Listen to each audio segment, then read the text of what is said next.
Segundo aspecto que vamos a tratar es hablar de la familia.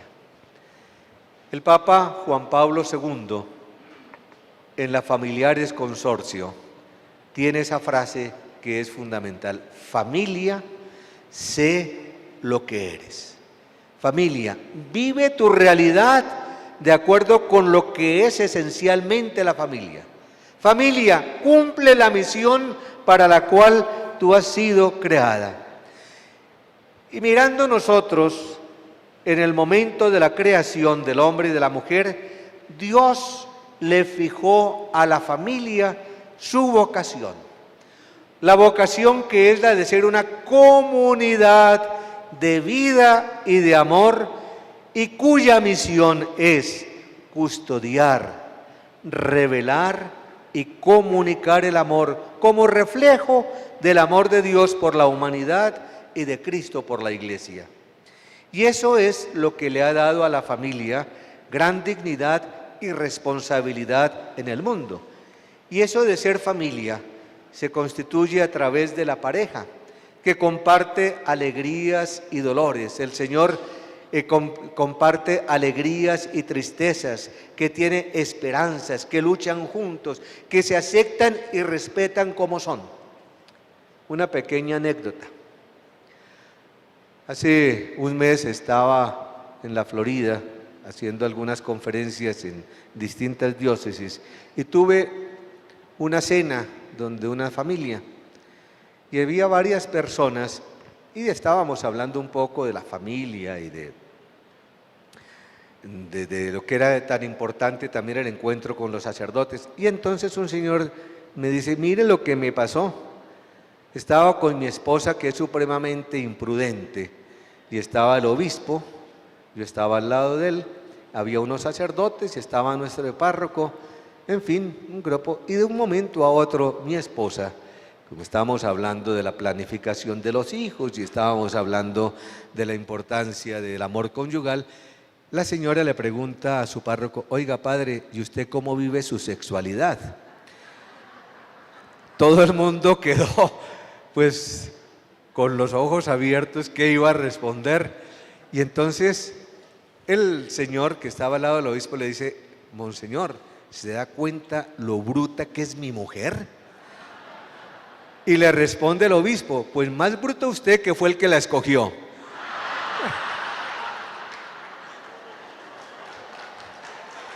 Bueno,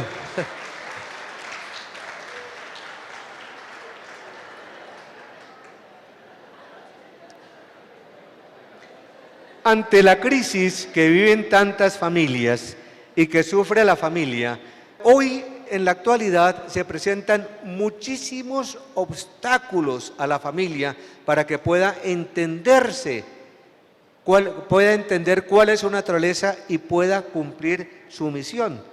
En primer lugar, como nos dice el documento de Aparecida y como nos señala también el Papa en la Evangelii Gaudium, estamos en un cambio de época.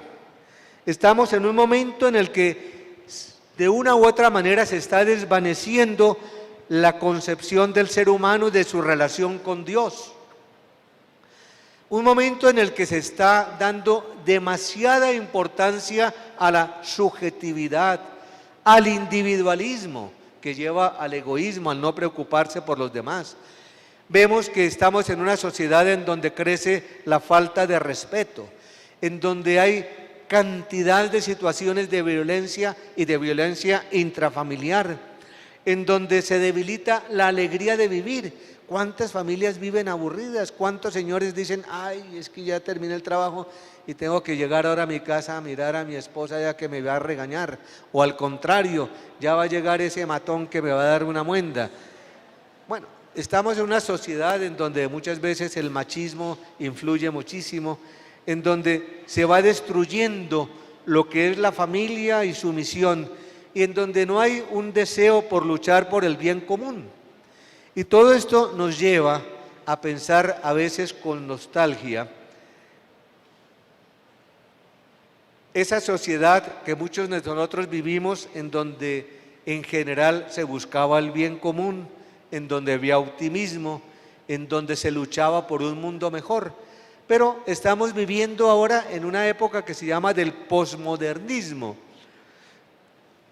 Esta época está caracterizada por que se busca más bien el bien individual, se busca el placer, el pasarla bien, el gozar la vida, una preocupación únicamente por el bienestar individual. Un mundo en donde tenemos una avalancha de información terrible. Es que hoy en día cualquier cosa en un segundo podemos saberla. Pasa una tragedia al otro lado del mundo y 10 segundos después, por las redes sociales, sabemos lo que está pasando. Que alguien dijo esto, que tal presidente dio esta declaración, que sucedió un accidente terrible en otra parte. Bueno, y recibimos información de toda clase a través del internet. Y entonces tenemos una avalancha de información y de estímulos en donde no sabemos ya qué pensar, porque no se quiere aceptar que haya verdades absolutas, sino que todos son verdades simplemente relativas. Y a eso se añade ese ambiente de secularización que nos invita a vivir como si Dios no existiera. Más aún, se va imponiendo la ideología del secularismo, en donde se rechaza por completo la idea de Dios como una realidad inútil, como una hipótesis inútil, como una simple concepción del hombre para justificar su ignorancia. Y se va perdiendo lentamente el sentido de la vida. Más aún, no se acepta que se hable de familia, sino que hoy en día se quiere hablar de familias, es decir, hablar de una serie de realidades donde cabe cualquier tipo de unión. Se quiere hacer ver que la familia no es una institución natural, sino algo históricamente cambiable, y que simplemente familia es en lo que se acuerde por consenso que es la familia. De tal manera que no se quiere aceptar la familia como una realidad natural, porque eso nos llevaría entonces a tener que aceptar el mito de Dios, dicen ellos. Y por lo tanto, pues se rechaza que la familia sea una comunidad estable, que la familia como tal es un bien indispensable para la sociedad, que es un patrimonio de la humanidad, porque en el término familias cabe cualquier tipo de unión, de asociación, de convivencia que va poco a poco vaciando al hombre y a la mujer de su responsabilidad y de una verdadera comunión de amor capaz de una donación total. El Papa nos decía que se tiende a ver el matrimonio como una forma de gratificación afectiva que puede constituirse de cualquier manera y modificarse con la sensibilidad de cada uno. Y es que el problema es que se ha tomado como modelo el amor consensual libre y se pretende fundar todo en la autonomía total del individuo, en una fragmentación del amor y de la sexualidad. Yo creo que todos estos lo conocemos y lo vemos y lo vivimos permanentemente. Se ha ido perdiendo el sentido de la familia, del amor, de la sexualidad, porque todo es simplemente una búsqueda de placer. Y el matrimonio como tal incluso se ha llegado a mirar como algo inútil, demasiado arduo y costoso. Es tan triste ver que una pareja llega al matrimonio católico o civil y van felices y al año están separados. Y uno pregunta, ¿qué pasó? Y la respuesta que dan, no, es que ya no nos amamos. Pero ¿había amor realmente? Es que el amor no puede ser algo pasajero, no podemos pensar que el amor es simplemente el sentirse bien en un momento determinado con la persona, de gozar con ella. Y cuando hay una sexualidad donde no hay amor, pues lógicamente no se puede construir la base fundamental para una unión estable.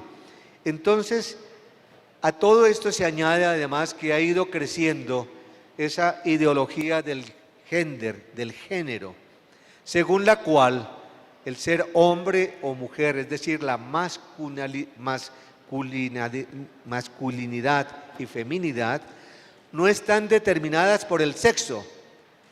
Cuando miramos el ser masculino o femenino por la parte del sexo, decimos solo hay dos realidades, hombre y mujer, sino que se mira a través de, se dice, son simplemente unas construcciones de tipo cultural y algo que proviene únicamente del lenguaje. En el lenguaje hablamos de masculino, femenino y neutro. Y a partir de esas tres realidades se quiere construir entonces lo que pueden ser las familias. Y entonces con esa ideología se rechaza toda dimensión espiritual y la libertad no encontraría soporte en una naturaleza que impulse a una determinada forma de ser y de vivir. Y la libertad sería solo una fuerza autónoma de autodeterminación en orden al propio bienestar. Se habla hoy mucho de esta ideología del género y seguramente es uno de los aspectos que van a salir pendientes en la celebración del próximo sínodo. A todo esto se añade otra serie de obstáculos para la familia, las separaciones, el divorcio. Hoy se habla ya no solamente de divorcio, sino del divorcio express. En un momento, antiguamente colocaban, bueno, ustedes se pueden separar y tienen que pasar, por ejemplo, hablo de las leyes en Italia. Antes de 3 años de separación no podían divorciarse. Acaban de aprobar una ley que bastan 3 meses. Se separan y en 3 meses. Y en algunas partes basta que se presenten ante el juez y ya quedó realizado el divorcio. Crece el número de parejas que se van a vivir en unión libre. Más aún, se busca la legalización del matrimonio, de la unión de personas del mismo sexo. Y ya no solamente han aprobado esto, sino que se quiere legitimar la adopción por parte de esas parejas. Todo eso influye en la realidad de la familia. A esto habríamos que añadir otra serie de dificultades. Ese ambiente secularizado en el que estamos inmersos, la crisis económica, el desempleo, la drogadicción, la distorsión de la sexualidad, la violencia intrafamiliar, la pérdida de comunicación entre las personas. Sin embargo, a pesar de todo eso, hay otra realidad, pero una realidad de aquellas familias incompletas o monoparentales, madres solteras, madres viudas, que sin embargo tratan con mucho amor de tejer esa vida familiar a través del amor, de la entrega, del sacrificio. Un segundo aspecto, además de esos obstáculos, tenemos que mirar que la familia es generadora de valores. No pensemos que a pesar de esos embates, a pesar de todos esos embates que sufre la familia, tenemos que seguir luchando para darle realce a la dignidad y grandeza que ella tiene. Es cierto que una noticia espectacular o escandalosa hace que nos olvidemos del contexto global. Y entonces, cuando hablamos de la familia y pensamos en todos los obstáculos que la rodean, muchas veces pensamos, no, ya estamos en la hecatombe de la familia, estamos como en una realidad apocalíptica. Pero no es cierto eso, porque la mayoría, a pesar de los problemas cotidianos, tratan de vivir con serenidad y alegría. Es cierto que habrá problemas, pero la gran mayoría de nuestras familias y nuestras familias cristianas buscan el diálogo, se tratan con respeto, buscan la manera de colaborarse, tratan de vivir su fe, se ayudan en la participación en los sacramentos, se acompañan, tratan de dar testimonio. Y todo esto a pesar de las dificultades que se van presentando, de tal manera que el amor mutuo y la presencia del Señor en el hogar fortalecen los vínculos familiares. Tenemos que abrir espacio para que el Señor esté en nuestra familia. Veamos entonces realmente qué es la familia. En primer lugar, tenemos que tener en cuenta que la familia es la célula fundamental de la sociedad, que es la primera expresión de esa naturaleza social del hombre, y que la familia está en función de la vida, de tal manera que en su concepción más propia, la familia ¿qué es? Es la unión estable de un hombre y de una mujer, fundada en el matrimonio y abierta a la generación y educación de los hijos. Esta es la concepción de lo que es realmente una familia. Y el amor es lo que debe tejer esa realidad familiar. En la familia existe el amor entre los esposos, el amor entre el padre y los hijos, el amor entre los hermanos. En la familia debemos de aprender a amar a Dios. Más aún, la familia es un reflejo de Dios mismo. Y Dios inscribió en la familia, en la pareja humana, la vocación y la capacidad y la responsabilidad del amor y la comunión. De tal manera que el amor es una vocación fundamental e innata de todo ser humano.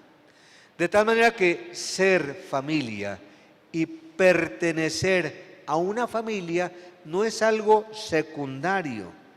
Por el contrario, es allí en donde se vive la primera expresión del amor.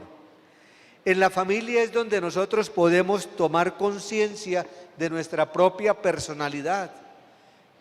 En la familia es donde aprendemos a abrirnos a los otros, de abrirnos a Dios y buscarlo como Padre, de buscar el bien común, aprendemos a tener relaciones interpersonales, aprendemos lo que es ser responsables, solidarios, a sacrificarnos, a escuchar, a dialogar, a tener actitudes de gratitud y al mismo tiempo de gratuidad. Es donde experimentamos nosotros la ternura y en donde la persona se siente amada. Y por eso los padres de familia tienen que preocuparse por vivir estas realidades, por construir todo esto, evitando aquellos antivalores que muchas veces ellos van también sembrando por su antitestimonio de vida. De tal manera que la familia es algo fundamental y que nosotros tenemos que luchar por defenderla.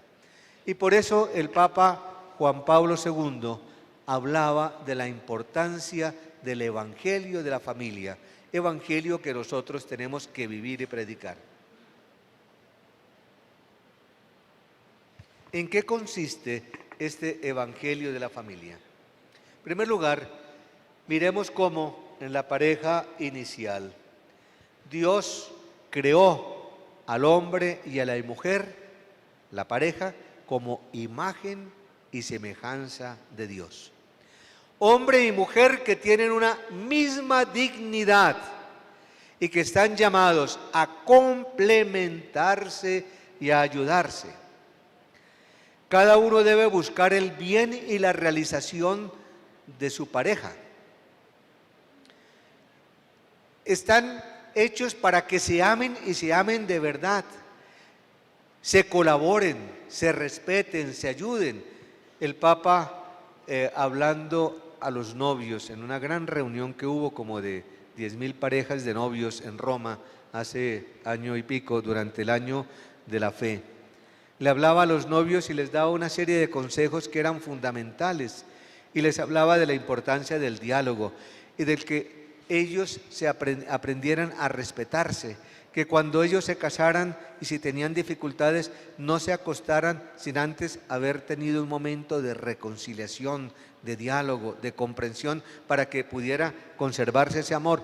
Y era necesario que cada uno entendiera que él es un don para ella y que ella es un don para él, y que en realidad el amor tiene que ser una donación gratuita, que no haya ningún interés torcido de por medio, y que ellos están llamados a ser un reflejo del amor trinitario, porque la familia cristiana es una comunidad de personas que debe reflejar la comunión del Padre y del Hijo en el Espíritu Santo, y que su actividad procreadora y educativa es el reflejo de la acción creadora de Dios. Por eso se habla del Evangelio de la familia, que significa dos cosas. Por una parte, lo que el Evangelio dice acerca de la familia, pero por otra, el testimonio mismo que puede dar una familia en donde se aman y se respetan y son fieles frente a los demás. Hay muchas familias que solo con el ejemplo de vida hacen que familias que están desunidas, que tienen problemas, hagan lo posible por unirse nuevamente. Más aún, Dios bendice la pareja para que sean fecundos. Esto es fundamental. Y les confía una gran responsabilidad, y es que ellos sean transmisores de la vida, pero una responsabilidad que deben cumplir con respeto, respetando la dignidad y el bien de la pareja y teniendo en cuenta el futuro de los hijos. El Papa Juan Pablo II en la Familiares Consortio y el Papa Francisco, que tuvo una frase que causó gran revuelo, que decía: no hay que tener hijos como conejos. Ustedes recuerdan, lo decía en uno de sus vuelos, eso causó escándalo. No, él lo que quería decir era que hay que tener una paternidad responsable, pensando en el bien de la pareja y al mismo tiempo en el bien de los hijos. Y entonces decía así: tenemos que estar abiertos a la vida, es fundamental, pero con una gran responsabilidad. Fuera de eso, hay que tener en cuenta que el pecado original rompió el equilibrio que Dios había creado en la pareja inicial, y por lo tanto se rompió el vínculo con Dios, trajo división y tensiones dentro de la pareja humana, creó ansias de dominio, violencia recíproca en el hogar, una sexualidad desordenada, separada del amor, y la muerte apareció como una realidad que produce dolor y produce luto. Sin embargo, el Hijo de Dios compartió nuestra naturaleza humana y a través de su sacrificio redentor restableció la dignidad del matrimonio y de la familia en su forma original. Y por lo tanto, Jesús ciertamente retoma las bases de la ley, pero muestra que por encima de todo debe estar el amor y la misericordia. Y recuerda que todo ser humano ha sido creado para amar y que no se puede vivir sin amor. Y defiende el valor de la familia y la indisolubilidad del matrimonio. ¿Por qué? Porque en su época bastaba que el hombre diera cualquier disculpa para que pudiera repudiar a la mujer. Y el Señor sale en defensa de la mujer diciendo: Dios creó al hombre y a la mujer y quiso que fueran una sola carne, y que lo que Dios ha unido no lo separe el hombre. Y lo hace fundamentalmente para poder defender a la mujer. Más aún, va en contra de aquellos matrimonios de conveniencia, en donde eran los padres los que escogían con quién se debía casar, y que existe todavía en algunas culturas, para que fuera un acto absolutamente libre y lleno de amor. De tal manera que se nos invita a que la familia se convierta en un verdadero instrumento de salvación y no en un obstáculo para la construcción del reino. Acuérdense que Jesús nos decía: los primeros enemigos del hombre serán los de su casa. Finalmente, el último aspecto, después de mirar lo que es la realidad de la familia, los obstáculos que se presentan hoy, los valores que debe engendrar y lo que es en sí el ser y la misión de la familia, miremos rápidamente el último punto, la familia evangelizadora. Cuando abrimos nosotros el libro de los Hechos de los Apóstoles, encontramos que se nos habla ya desde allí de una familia evangelizadora. Y Pablo nos habla de una familia amiga de él, la familia de Áquila y Priscila, que es la primera familia, la primera iglesia doméstica.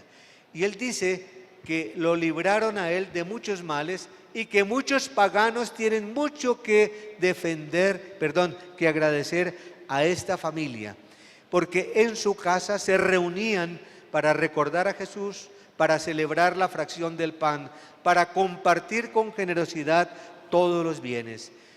Y entonces, para hablar de la familia doméstica, tenemos que recordar qué es la familia, qué es la iglesia. Y en términos muy generales, pues la iglesia es el pueblo de Dios, la comunidad de fieles que se establece en comunión con Cristo para recibir el mensaje de salvación y la gracia que se comunica a través de los sacramentos. Y dentro de esta comunidad que se llama iglesia, encontramos la realidad de la familia, que es la iglesia doméstica. De tal manera que la familia participa de la misión profética de la iglesia. Y por eso los padres de familia tienen que ser los primeros transmisores de la fe para con sus hijos.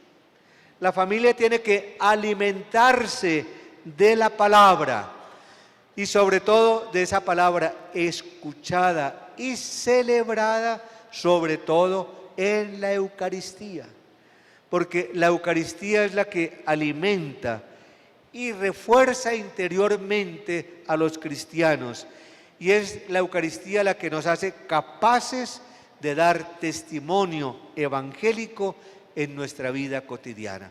De tal manera que una familia cristiana no puede vivir sin la Eucaristía. Y por otra parte, pues hay que tener en cuenta que dentro de la familia todos los miembros son evangelizadores y todos tienen que ser evangelizados, y que los padres pueden ser evangelizados por sus hijos, que los hijos tienen que ser evangelizados por sus padres. Y todo esto nos lleva a pensar que necesitamos realmente formarnos en la fe para poderla transmitir de la mejor manera. De tal manera que es necesario tener en cuenta que esa misión parte del bautismo y al mismo tiempo es fundamental reforzarla a través del sacramento del matrimonio. Y esta misión comienza a cumplirse cuando los padres de familia llevan a sus hijos a que reciban el bautismo y sobre todo cuando dan verdadero testimonio de vida cristiana. La familia, por lo tanto, es la primera comunidad humana, anterior a la sociedad civil. Y la familia tiene la responsabilidad de influir positivamente dentro de la sociedad. ¿Cómo? Viviendo el amor, la comprensión, el diálogo, la gratuidad, la misericordia, el perdón, viviendo como una comunidad de amor y abierta a la vida. Y todo ese testimonio es el primer anuncio que puede dar una familia a los demás. Una familia en donde realmente anuncia la verdad y las virtudes que brotan del Evangelio. Por lo tanto, es fundamental que tengamos en cuenta la importancia del testimonio que es una manera silenciosa de anunciar, de proclamar el Evangelio, de esa buena nueva llena de alegría, pero que es necesario un anuncio explícito de la persona de Cristo. No podemos pensar que evangelizar, sí, el testimonio es fundamental e importante, pero se necesita también el anuncio explícito de Jesucristo. Muchas familias, sin embargo, no saben cómo hacer, cómo poder cumplir con esa responsabilidad, o más aún, no son conscientes de tener la responsabilidad de ser los primeros impulsores de la fe.